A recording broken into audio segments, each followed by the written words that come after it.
E buongiorno, bentornati con l'informazione in diretta di Telefriuli con il nostro TG delle 12:30. È partita da Sacile la 16ª tappa del Giro d'Italia con arrivo a Cortina d'Ampezzo. Pesante tappa modificata dal maltempo. Dagli originari 212 km si è passati infatti a 153 con la direzione di gara che ha deciso di togliere dal percorso le salite sul Fedaia e sul Pordoi, cima coppi di questo giro. Infatti lungo le discese nella notte si è formato ghiaccio che avrebbe messo in serio pericolo i ciclisti. Questa mattina lunga riunione tra le squadre e la direzione che ha preso la decisione di accorciare il percorso. Sotto la pioggia quindi è stata anche rinviata la partenza di Sacile, in programma originariamente alle 10:50, spostata alle 11:30. Dopo la partenza i corridori affronteranno la salita alla Crosetta per poi evitare appunto Fedaia e Pordoi e scalare il Giao, 2233 metri di altezza. Nuova cima Coppi, così si conclude la 3 giorni in Friuli Venezia Giulia del Giro d'Italia. E prima della partenza Daniele Micheluzza aveva avvicinato Enzo Cainero, organizzatore della tappa friulana del Giro d'Italia. Sentiamo le sue parole su queste giornate. Enzo Cainero, allora la partenza a Sacile dopo 2 giorni, insomma, Zoncolan, la Grado Gorizia, oggi si parte da Sacile, piove però la gente ha risposto lo stesso. Sì, è stato un bagno di folla dappertutto, è per me molto gratificante perché di fronte a un lavoro enorme svolto, perché so io quanta gente ha lavorato e quanto impegno ci hanno messo e quanti rischi hanno corso, e siamo alla fine. Mi dispiace per Sacile questa giornata perché l'avevo messo come conclusione, come una perla di questa 3 giorni, però insomma la gente c'è, partecipa e questo è un momento. Tappa assolutamente importante anche per quanto riguarda la classifica, abbiamo visto insomma, lo spettacolo, oggi si arriva a Cortina, è un tappone. Ma fare le Dolomiti è sempre uno spettacolo, fare le Dolomiti vuol dire l'eccellenza del ciclismo.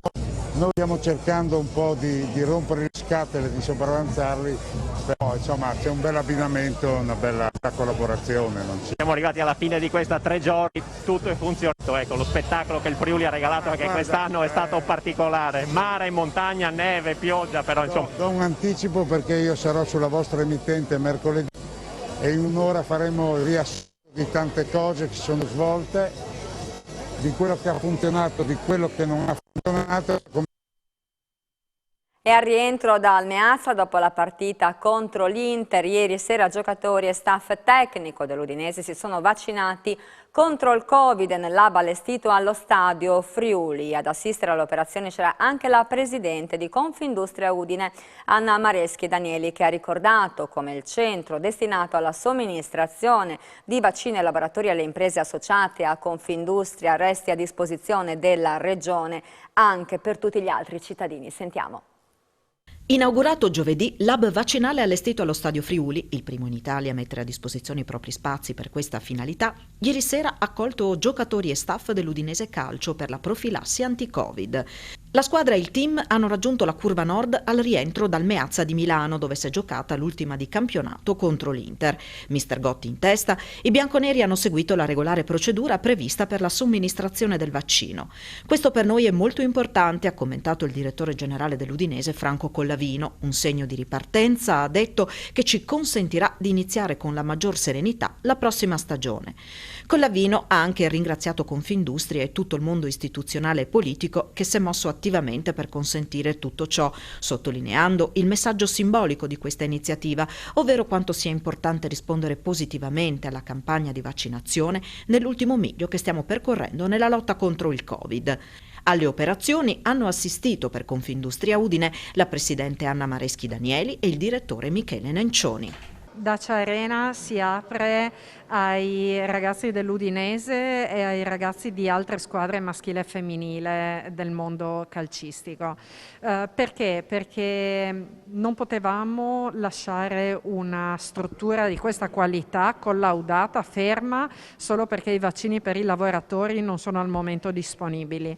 Di conseguenza, come detto in conferenza stampa, l'apertura di questo hub vaccinale è stato messo a piena disposizione della Regione. La Regione in questo momento ritiene che la campagna vaccinale stia andando un po' a rilento, soprattutto per quanto riguarda le età più giovani, e di conseguenza abbiamo pensato di coinvolgere i animatori e formatori che faranno dei campus estivi con ragazzi e bambini, come fanno da 10 anni queste squadre. Abbiamo pensato di usarli come testimonial per aumentare l'adesione. E la cronaca versa in gravissime condizioni in pericolo di vita un uomo di 40 anni di Udine che questa mattina, dopo essere sceso dalla sua auto nel posteggio della rotonda accanto a via Enrico Fermi a Felletto Umberto di Tavagnacco, è stato urtato da una vettura condotta da una donna di 40 anni di Udine. Ha riportato un gravissimo trauma cranico, trasportato in codice rosso in grave pericolo di vita all'ospedale Santa Maria della Misericordia di Udine in ambulanza. Sul posto per rilievi e accertamenti la polizia locale di Tavagnacco.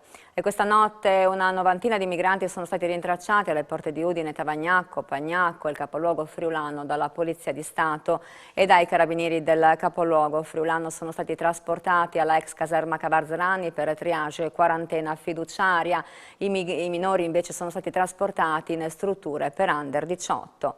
Le due donne, una di 54 anni e una di 42 anni, residenti in provincia di Udine, sono state sanzionate dai carabinieri della radiomobile di Udine perché trovate all'interno dell'ufficio postale di Tricesimo senza mascherine, nonostante i ripetuti inviti da parte degli impiegati dell'ufficio postale, hanno rifiutato di indossare il presidio e sono state multate. E recuperare la plastica altrimenti destinata a finire in discarica e trasformarla in nuovi oggetti e bigiotteria, fino anche a una panchina poi da installare nel parco del Villaggio del Sole a Udine. Vediamo questo progetto. Plastic Art, la plastica per l'arte, è un progetto finanziato dalla Regione Friuli Venezia Giulia che è nato grazie al bando Creatività 2020. È un progetto dell'Associazione Casaupa del Villaggio del Sole di Udine e il nostro intento è quello di riuscire a creare degli oggetti belli, artistici, riutilizzando la plastica, quindi recuperando la plastica dalle spiagge, dai rifiuti, per creare qualcosa di nuovo, quindi riprodurlo, trasformarlo, creare del materiale grezzo per poi trasformarlo e creare dei nuovi oggetti. Abbiamo adesso all'attivo una residenza artistica con artiste e artisti di livello internazionale che grazie alla collaborazione di Confartigianato Udine riusciranno a realizzare delle opere attraverso dei macchinari che si trovano all'interno della nostra sede di Casaupa e che verranno esposti a fine luglio nella nostra sede.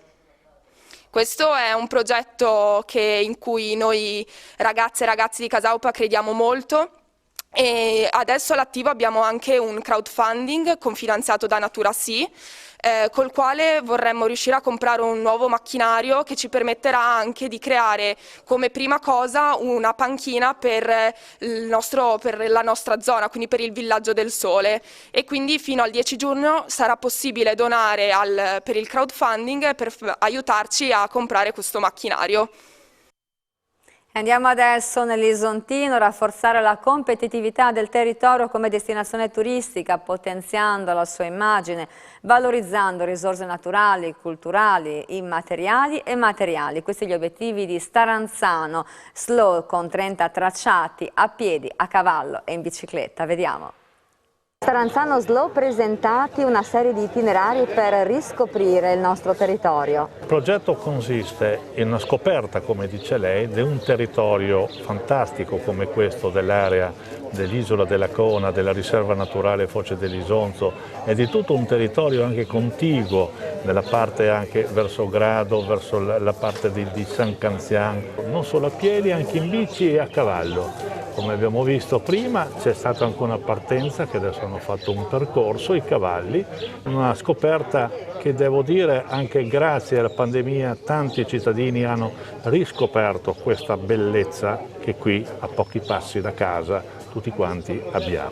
Questo progetto nasce da un lavoro di concertazione con associazioni del territorio ma anche le attività produttive del territorio, perché abbiamo voluto coinvolgere l'intero sistema territoriale con l'elaborazione di un progetto che va a promuovere il turismo ma anche l'economia locale. Molte persone non conoscono il loro territorio, ce ne siamo accorti e allora abbiamo voluto raccontare attraverso un sito web, attraverso questi itinerari, tutta la ricchezza culturale di questi luoghi da un punto di vista naturalistico e anche per conoscere dei poli storico-architettonici che magari sono spersi nella campagna. E con queste suggestive immagini dell'Isontino si chiude il nostro TG delle 12:30, ma vi ricordo tra pochissimo l'appuntamento con A Voi la linea con dirette contributi dal nostro territorio. Una buona mattinata.